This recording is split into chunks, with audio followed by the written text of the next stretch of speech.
Good morning. Welcome to Unity Spiritual Center of Denton. I'm the minister, Ellen Davis. We honor and value Jesus' teachings of love here at Unity, and we draw from many spiritual teachings of many religions.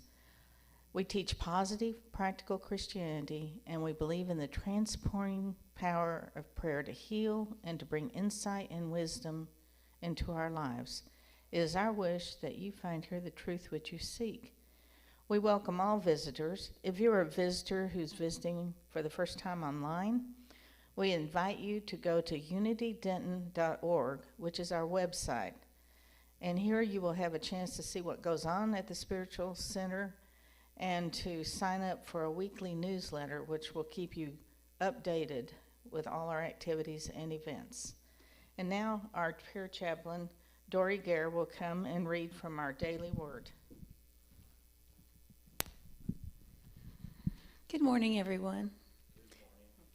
Today's theme is peace. Let us say the affirmation together. Peace flows through me and blesses the world. And then we'll use us. Peace flows through us and blesses the world. The light of God shines within all people. Think about that, all people. I pause to remember this truth as I consider the world and my relationship to it. Jesus said, "Peace I leave with you, my peace I give to you." That comes from John 14, verse 27. The same divine light that lived in Jesus is shining brightly in me. My peace is a gift I choose to give the world. I bless the world by affirming the kingdom of God is among us here and now. It is through this Christ-centered awareness that I project a consciousness of peace. I live, move, and have my being in light, love, and the peace of God. I expand my awareness of divine ideas through prayer and meditation, and I do my part to uplift the consciousness of the entire planet. I am walking in the light of God, and I am at peace. The nations will walk by its light, and the kings of the earth will bring their glory into it. That comes from Revelations 21, verse 24. And let us invite you to Wednesday night prayer meeting. It's a lovely time of bringing people into the light. And as a usual rule, we pray for every prayer request. And do send your prayer requests in to us, whether by email or through mail, snail mail. And we'll pray for a month, and we'll then send it into Silent Unity, and they'll pray for it for another month. But then you can send it in again or request that we continue praying for you. Thank you. Okay. Thank you, Dory. We're in the middle of Advent right now, and peace is our Advent theme for this Sunday. We have lit the candles. Last Sunday was faith, which is the shorter candle, and I lit the candle for peace this Sunday. And of course, next Sunday is the pink candle, which is my favorite candle. It's pink, and guess what? It stands for love. So love is next Sunday. So I would invite you to, as Dory said, send your prayer request. You can do it on the website. You can email me. You can look up online, and we'll include you into our prayer service. And if you want to join the prayer service, everyone's invited to join. It's at 6 o'clock on Wednesday evenings. And the other class, we have cut back on holiday activities because of our situation with the pandemic. Normally we would be doing Christmas decoration, Christmas parties, all kinds of little things going on here. But for the month of December, we've cut back, and in January, we will be coming back with classes and maybe a few more activities and events. So be sure and check your email that comes out weekly or the website for any information that's coming out. And Dory Gare leads a very relaxing Qigong class on the fourth Sunday of every month. So be sure and keep attuned to that. If you would like to bring some relaxation into your life and some stress from the outer world, this is a good way to do it. We'll say an affirmation for our center. Affirmations work, and especially if you think about what you're saying. And so I'm going to say this once, and we'll say it together.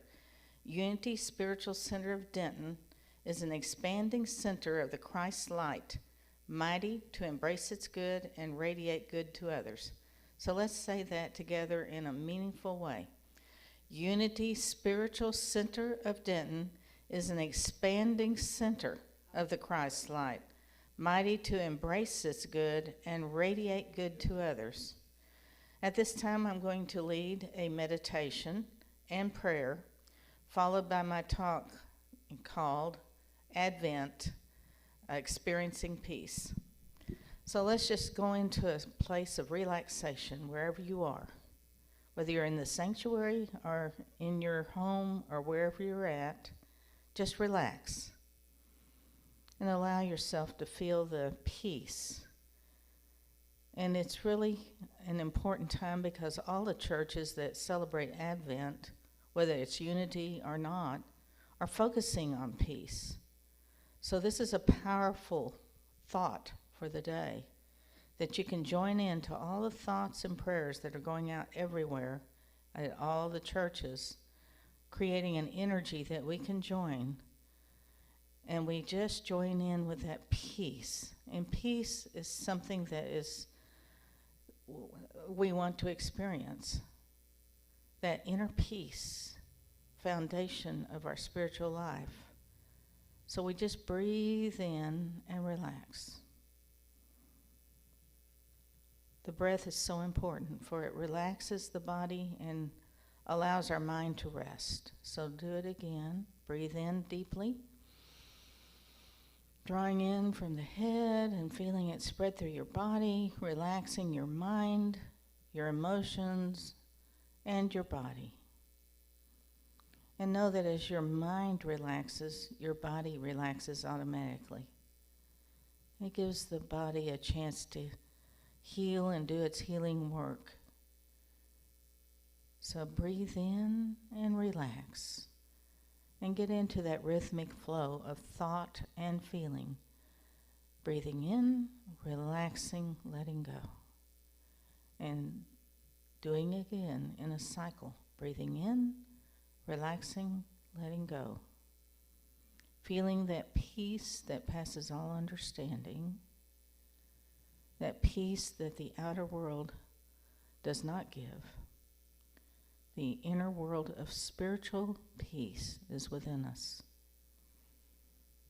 It's there, and all we have to do is be aware of it, focus on it, breathe into it, and we're there. So breathe in and connect, like turning on the switch. Breathing in and connect. And just allowing your mind to rest, feeling relaxed, feeling good, and knowing that for these few minutes, all is well. Feel that feeling of all is well. Know that. Feel that. Focus on that. And know that as you're focusing on your spiritual self, which is eternal, it's like opening a door in your mind to a light-filled universe. So just open that door in your mind to light. And that light is healing. It provides wisdom. It answers all your questions. It loves you unconditionally. You're a part of this light-filled, loving energy. It's a wonderful place to be. A part of this light-filled, loving energy. It's all around you and within you. And as you focus on it, the energy within you spreads and joins with other loving energy. What you give out, you receive, so you begin to feel that energy coming back into you from other people who are experiencing this energy. And today we're experiencing the energy of peace. It is an energy, peaceful, loving energy. Become one with that. Take a moment and allow that energy to circulate within you and around you. Feel it active, alive. Feel that love.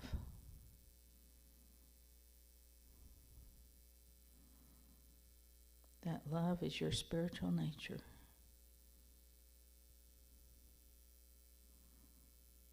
See yourself gratitude as a grateful person. Gratitude is important for feeling good. And we all want to feel good. So feel the gratitude for life, for your gifts, for your talents, for the people in your life, for beauty, for variety,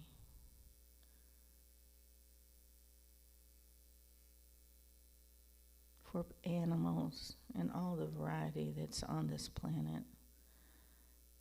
And just see yourself looking up at the sky at night and seeing the stars and the galaxies. And then looking through a microscope and seeing all of the variety of life that we can't see with the physical eye without help.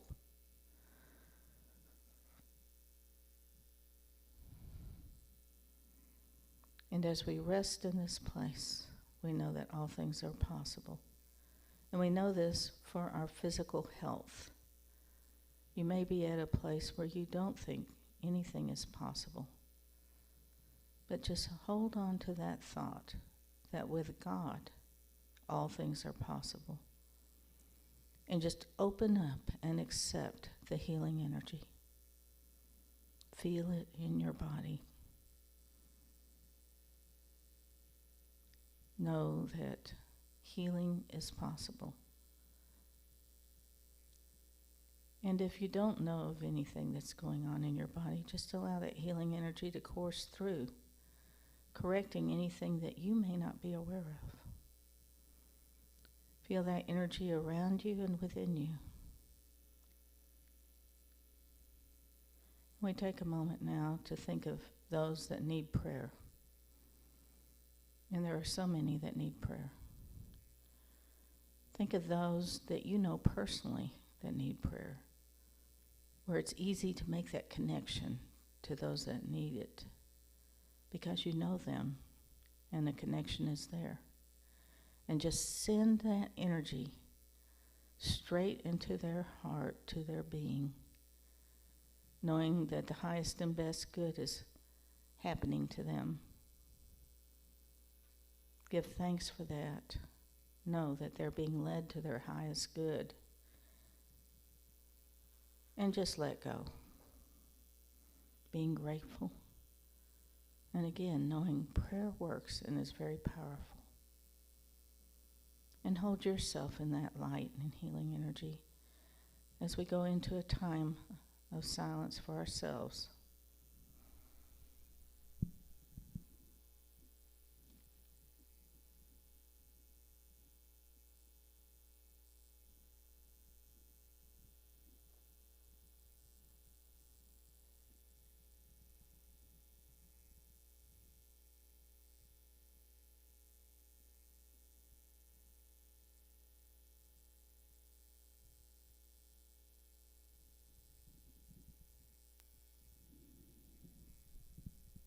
So we take a moment to come back to this outer world, moving slightly and opening our eyes if they've been shut, and giving thanks with a shared time of prayer and meditation. And so it is. Amen. Okay, hope we're all back together now. We're focusing on the idea of peace. And this year has been anything but peaceful. Do you agree with that? There's been disagreements over politics that have split up families and friends. And the pandemic has brought fear, social distancing, and lots of financial problems for people. But during Advent, we're addressing personal peace, not the outer world of events and changes that are going on, but we're focusing on the inner world of peace. And in order to have peace, you have to let go of fear. And a lot of our problems in our life have to do with fear. I love reading some of the scripture during the Christmas, and there's only 2 verses. Last week I read a whole bunch of verses. This week I'm going to read 3 verses. And it was when the angels sang. And I love the story about angels because they're all through the Bible. And people throughout all the ages have experienced help. And that's what angels represent. They represent God's help to us when we need it. And I used to think when I was growing up and going to Sunday school that angels only existed during the time of Jesus, but I've heard so many stories of divine help. I know that they exist, and you may not be angels with wings, but angels are people or events that we cannot explain that bring about what we need in miraculous ways. And when Jesus was born, there was a multitude of angels. And this is the verse. And suddenly there was with the angel a multitude of the heavenly host praising God and saying, "Glory to God in the highest, and on earth peace, goodwill towards men." And then Jesus had this well-known quote, "Peace I give to you, not as the world giveth, give I unto you. Let not your heart be troubled, neither let it be afraid." And I would love to just bold that and keep that out for people for all that's going on nowadays. Let not your heart be troubled, neither let it be afraid. I think that's something we need to hold on to. Jesus directly related that to peace. In the dictionary, the definition of peace is this: freedom from disquieting or oppressive thoughts or emotions. And who is it that gives us this freedom? It's us. You have a choice. You can be disquieted or oppressed. You can be negative. You can be fearful. You can be emotional. Or you can just let all that go and know there's a land of peace within you, and you can dwell in that. And I know that's not easy because we do go through physical challenges. We make decisions in this outer world. There's almost like two different worlds. We experience this outer world of events and the inner world of our thoughts and our feelings. And it's our inner world of thoughts and feelings that cause us the pain or cause us the joy and peace. Outer peace is like really difficult to achieve because we want everything to be okay in every area of our life. There's world peace, there's peace within a country, within a city, with our neighbors, with our co-workers, with our relatives, with our friends, people you live with, and family. And each one of those is a challenge.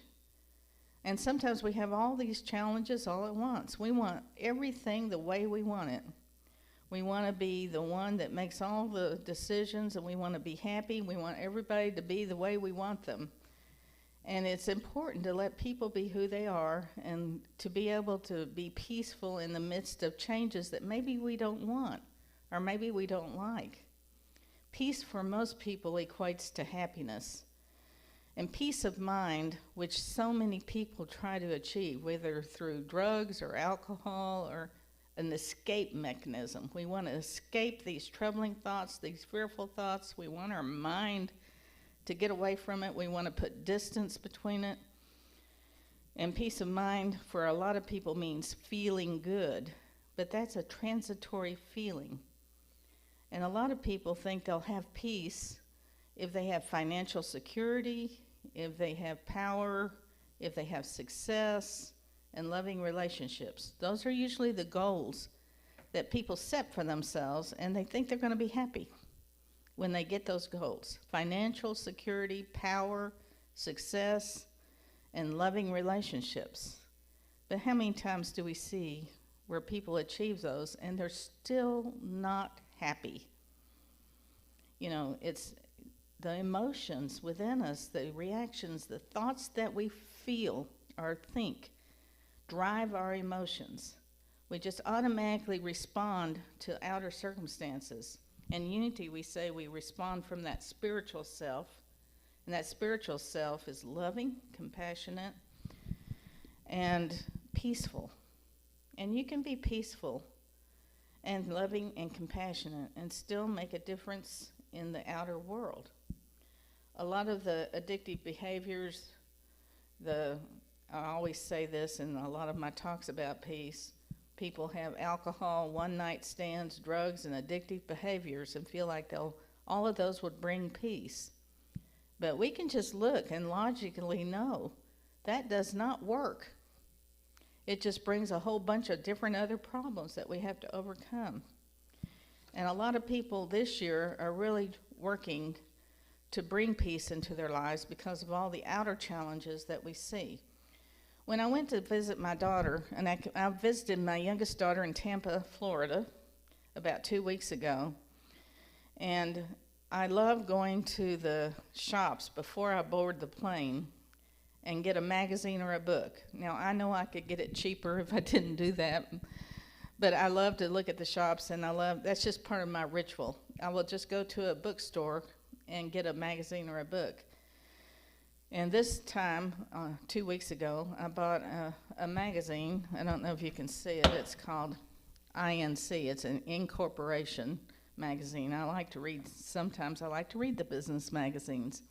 But one article, as I sat down on the plane, caught my eye. And it's called Profile in Courage, Surviving Disaster. And I thought, well, that sounds like an interesting article, especially nowadays, because this is all about companies. And you know, companies are having a hard time, especially what we call smaller companies, and then the larger companies are too. You can look around and see that people are working to keep their businesses alive. And this was about a company called Front. Now, it was a software company. It was started in 2016 by two people, Matilde, and she's French, so she has a French name. I'm calling her Matilda. It's probably not pronounced right. Matilda, and then there was Colin. They both started the company, and they had met at a conference in 2016, and they wanted a way to do a unique kind of software that businesses can use. And they have a lot of detail about that, but that's all it really is a unique software. And they were able to talk to different people who invested $138 million into their venture capital. And it started working, and they had 180 employees. They were making $34 million a year in revenue until the pandemic hit. And she said, this is Matilda, that she had an anxiety attack on March 17th because the business was located in San Francisco, and that's where everybody was to shelter in place, and she began to see her revenues just drop. And she started experiencing pain in her chest, anxiety, her brain locked up, she had nausea. And I'm kind of relating the nausea to her pregnancy, because she was 3.5 months pregnant at the time. And she was really worried, but she started thinking about the past. They were working in a mindset that a lot of businesses have, but they were extreme. She related her success in that company to working 7 days a week without a break. They made their employees work 7 days a week, and they would take little breaks and go to different places and that are resorts, but they still required the employees to work. And you know, when you do that, you're just asking for trouble later on. And her co-founder, Colin, started experiencing a lot of different kinds of feelings in his body that he knew was not good. And when he went to the doctor, he found out he had cancer. And so he was out of commission for 2 years. And he was in the hospital for months. And I'm not sure why, because nowadays I don't think they keep people in the hospital for cancer for months, but she was at his bedside for 2 years. And she had her laptop with her, and she was working the whole time she was sitting by him in the bed. And that she found out that she had a nervous breakdown.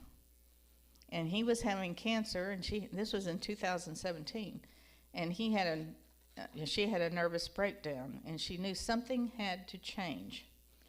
And so she did something that she didn't think she would do. She started to sit in a chair because she knew she needed rest. This was new to her, just to be able to sit and do nothing. She put on headphones and she pulled up a guided meditation. And then after work, she did another one. And then she found a place. She decided she needed some time out. And she found a place where she began to change her diet. She learned to do self-hypnosis so that she was able to program positive thoughts into her mind. And she learned how to meditate and be in the moment. Just the kind of things that we've been talking about week after week and month after month. And that was in 2017. And they began to see that that worked. And she went ahead and had her baby. And then the pandemic hit. And they were able to pull the company together. When the pandemic hit, and she started having anxiety attacks, they decided that they needed to resort back to what worked in 2017. But they wanted the whole company to experience that. So they wanted the workers to have 4 days of work. This is a lot different than 7 days work. 4 days of work, 3 days off, because they realized people need breaks. They don't need 7-day-a-week work. You just stifle creativity when you do that. You need a break where you can think, where you can feel, where you can that's where creativity comes from. And they also they gave a bonus, and they had a way of having the cell phones tied into a computer system. They're a software company, so they were able to do this, where if you stayed on your cell phone 2 hours or less during the day, you got a bonus. And they could tell who was on their cell phone by the way it was tied into their system. So they didn't want people on the phone all the time. And she said now that when she goes on trips, no laptop or anything. This is a dramatic difference. This is the way that they were able to save their company. And this was this year, and the revenue started going back up. And so you think about that. It's the mindset of fear that kind of caused the first reaction.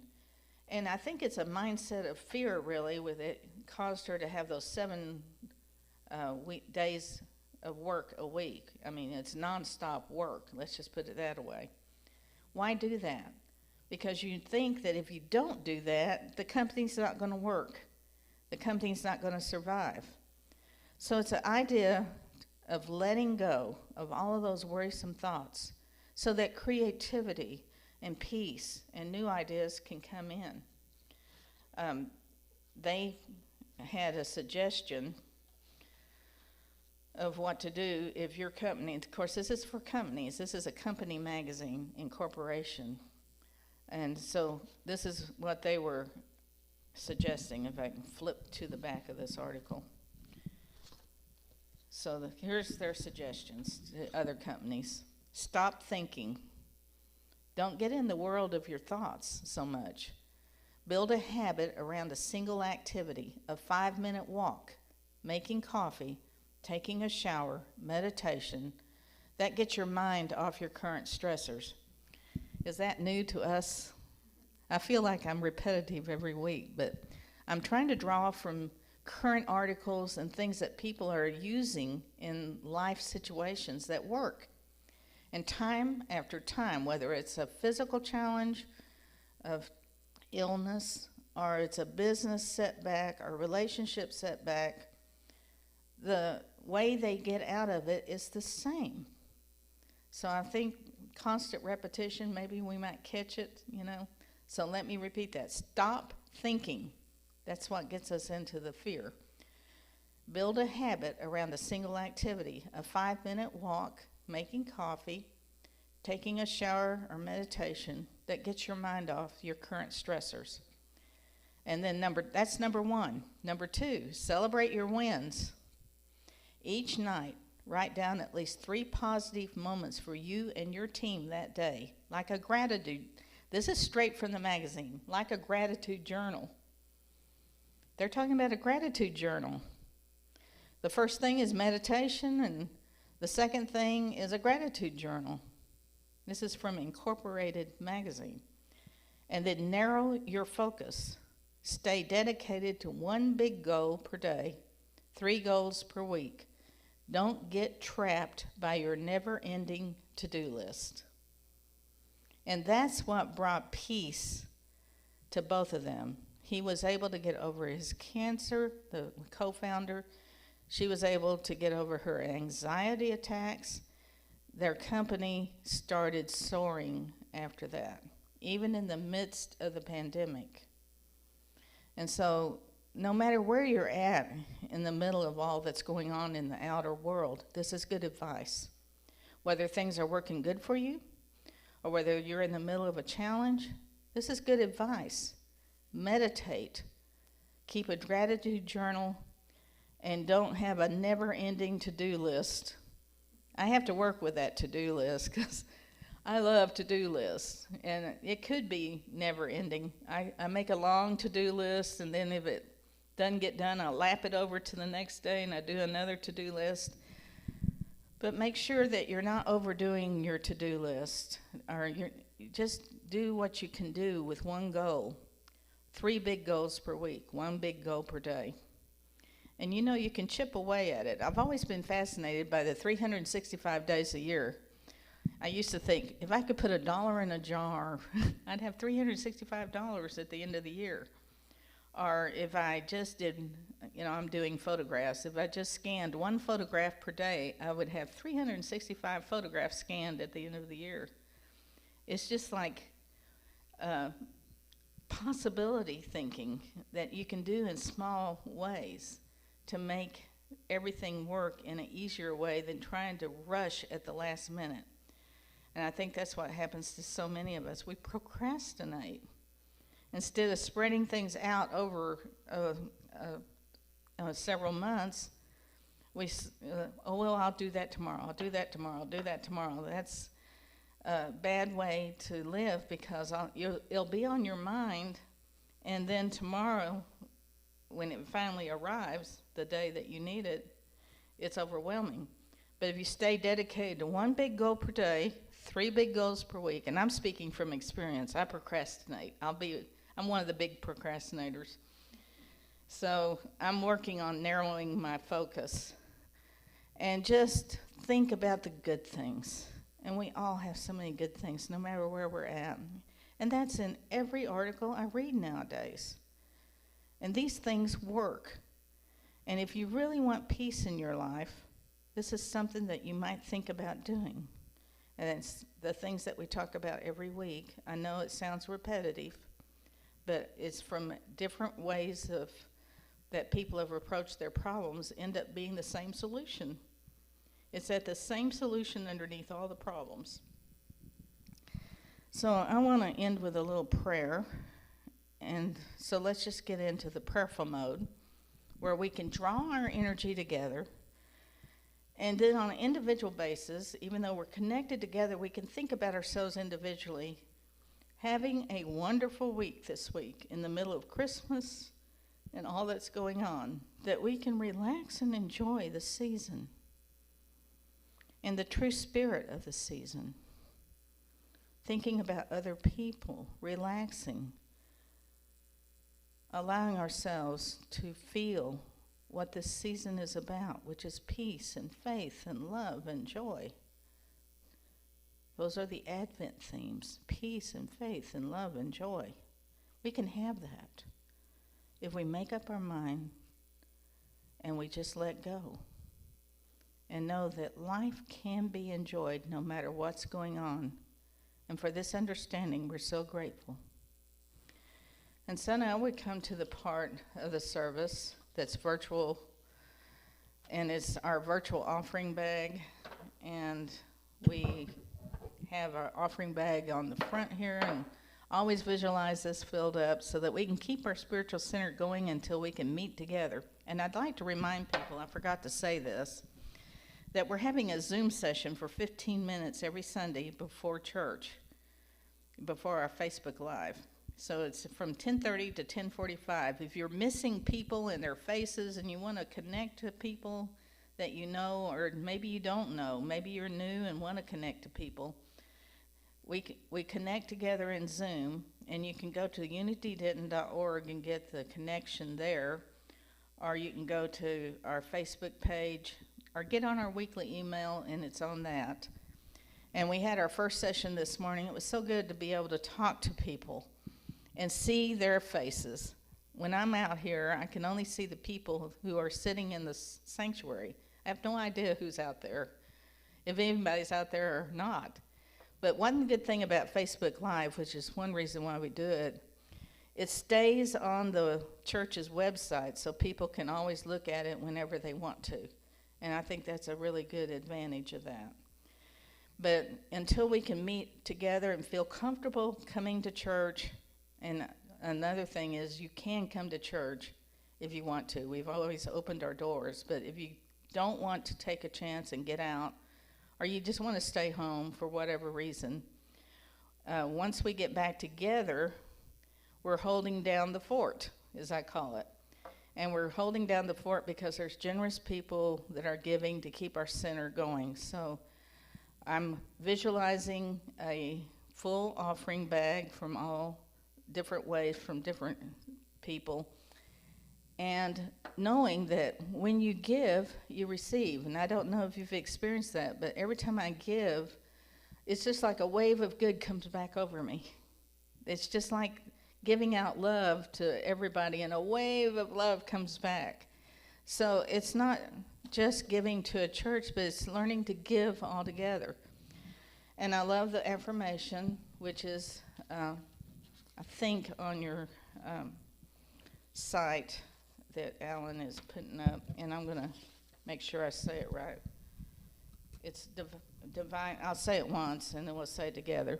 Divine love through me blesses and multiplies all that I have, all that I give, and all that I receive. It's that love. So let's say it together. Divine love through me blesses and multiplies all that I have, all that I give, and all that I receive. And in our normal service, we would bless the prayers. And I'm just symbolizing all the prayers in this prayer chest, and I love that prayer chest. Sometimes we have written prayers in there, but we also have prayers that are given to us in so many different ways. And I'm just symbolizing all those prayers that we've received. And if you have a prayer request, just hold that in your mind and just see yourself depositing your prayer request into that box. It's there then. And we're blessing that box. We're holding prayers for that, all the prayers in that prayer box. And just like we said in our meditation, the highest and best good for you and all that you are asking for is coming to pass. And we give thanks to God for that. And then we're going to say our prayer for protection. So if you're afraid of the pandemic, you're afraid of your business, you're not experiencing that peace of mind, just know that this prayer was written for soldiers in World War II. And it's a wonderful prayer. It was written by James Dillard Freeman, one of our poet laureates in Unity, carried to the moon. It's up there on the moon when the astronauts were flying. It's a powerful prayer, and I've used it in so many different times. And so let's just say that together. The light of God surrounds us, the love of God enfolds us, the power of God protects us, the presence of God watches over us. Wherever we are, God is, and all is well. Wishing for you a wonderful week.